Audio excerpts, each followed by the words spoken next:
Welcome back guys to my weekly countdown series. This is episode 116 and today I'm going to be going over the must-own businesses and properties in GTA Online. In this episode I'm not only going to cover the best apartments but also the best hangar, the best bunker, the best facilities. I'm going to be covering the lot, showing you the best ones to own and why, and also the most efficient ones to own so you can run them together. This episode was actually suggested by this guy, Freddy Ultra Pro. If you have any suggestions for next week, leave them down in the comments and I'll credit you if I use your idea. So without further ado, please take a second to leave the video a like, subscribe if you are new, and let's get right into this. First up in this countdown is a simple garage, Elite Exceptionalist way, for $112,000. This is one of the cheapest garages you can buy in GTA Online, and you get 10 slots, so it's a good place just to buy to stash some vehicles, since you'll probably need the space as your car collection grows.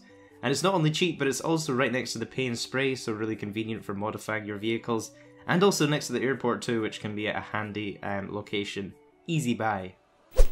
Up next at the number 9 spot is the Del Perro Heights apartment number 7 for $200,000.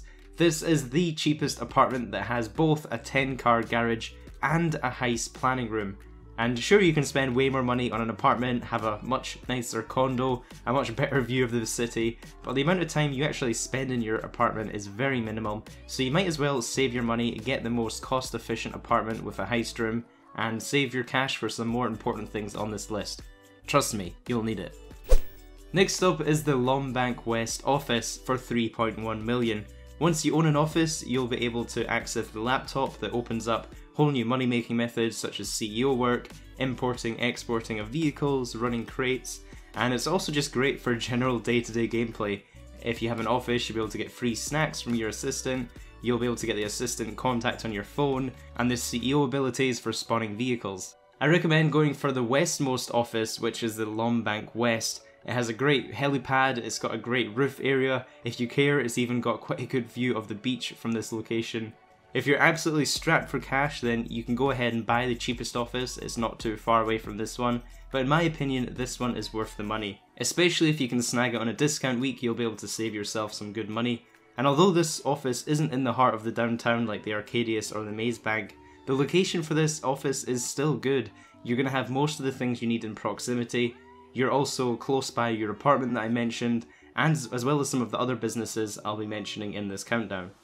I see a lot of people going with the Maze Bank office just because it's the most expensive. People think it's the best. However, it's just a bit inefficient when you're trying to get quickly in and out of your office. For example, if you have the Maze Bank office, you're going to have to fly your buzzard up to the tallest building in GTA 5 every time you want to land, whereas with this one you can just quickly land on top of it as the building isn't too high, and you can quickly get that shortcut into your office by hitting right on the D-pad when you're flying over the helipad. So in my opinion, this office is better than the Maze Bank. Next up is La Mesa Vehicle Warehouse. You will need to buy the office first before you can get access to buy this one, but buying this warehouse opens up a very profitable business with the import-export update, and you can source vehicles and then sell them for a tidy profit. You can also use the underground storage to hold special vehicles in GTA Online. La Mesa is the cheapest vehicle warehouse at $1.5 million, and that's not the only reason I'd recommend buying it. It's also actually close to a highway, so you can make use of that for quick and speedy source missions when you have to make quick getaways. Up next is the Logistics Depot Large Warehouse that's going to set you back $2.6 million. Now when it comes to owning a warehouse, bigger is always better. And although the smaller ones are quicker to fill up, the larger ones will give you overall a much higher profit per hour since you're getting huge bonuses for your sales. The Logistics Depot in particular is a great choice for a few reasons. It's one of the cheaper larger warehouses. There's also a big landing zone outside for helicopters or jets if you want a quick entry. It also has connections to major roads for minimal turns, meaning you can be a lot more efficient for your high-speed deliveries when you're bringing your crates back. And also there's 2 different entrances to this warehouse, meaning it's harder for people to camp you. A lot of people recommend to get the warehouse closest to your office. However, this isn't actually always the best strategy, since you actually go straight from your office to the crate location, not to your warehouse, and then after delivering the crate to your warehouse, you then have a cooldown until you can source another crate. So what a lot of people do is a VIP mission in between, unless you have 2 large warehouses, of course. Up next is the PERRO Beach Clubhouse for 365k.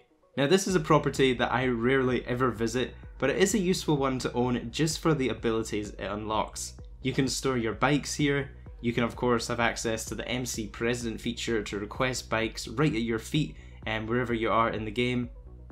The reason I suggest the PERRO Beach Clubhouse is it's the cheapest clubhouse that you can buy in the city area if you ever need to visit it. If you look at any of the clubhouses that are cheaper than this one, you're going to be way out in the desert, which is sometimes a little bit inconvenient if you want to visit it. You can also upgrade your clubhouse with a custom bike shop for 530k to modify your bikes, but that's not required. At the number 4 spot is the Morningwood Coke Lockup that'll set you back 1.85 million. Now when you have a biker clubhouse, it will open up the possibility to buy a biker business on the dark net. The most profitable business type out of them all are the Coke lockups, and in my opinion the best Coke lockup that you can buy for your money is the one that's going to be closest to the rest of your properties in GT Online that you use the most. Morningwood, for example, is the most expensive Coke lockup, but it has a great location in relation to a lot of the things in this list, so you're going to be close to your apartment, you're going to be close to your office, and it's just really a great location. It's also pretty close to the Fort Zancudo bunker facility, your hangar, if you need to travel there too. Now because this is a passive business, you're going to have to dedicate some time and commitment into visiting this regularly just to ensure your supplies are topped up, and of course selling them eventually when the product is full. At the number 3 spot is the LAGO ZANCUDO bunker for 1.55 million, and I absolutely love this bunker. I've had zero regrets buying it. It's one of the closest to the city. It's right on the highway for easy transport around, and it's also right next to both the facility and the Fort Zancudo hangar. If you want to head over there and steal a laser, it's really close to it as a spawn point. And one of the best things about this bunker is I hardly ever see any other players here, since it's not the cheapest bunker and it's not the most expensive bunker. You know, it's just one of those bunkers that people don't necessarily visit, so it's always kind of deserted and you don't have to worry about any griefers. Moving on to the number 2 spot is the Fort Zancudo Hangar 3499 for 2.65 million. Now getting a hangar in GT Online allows you to store and modify aircraft.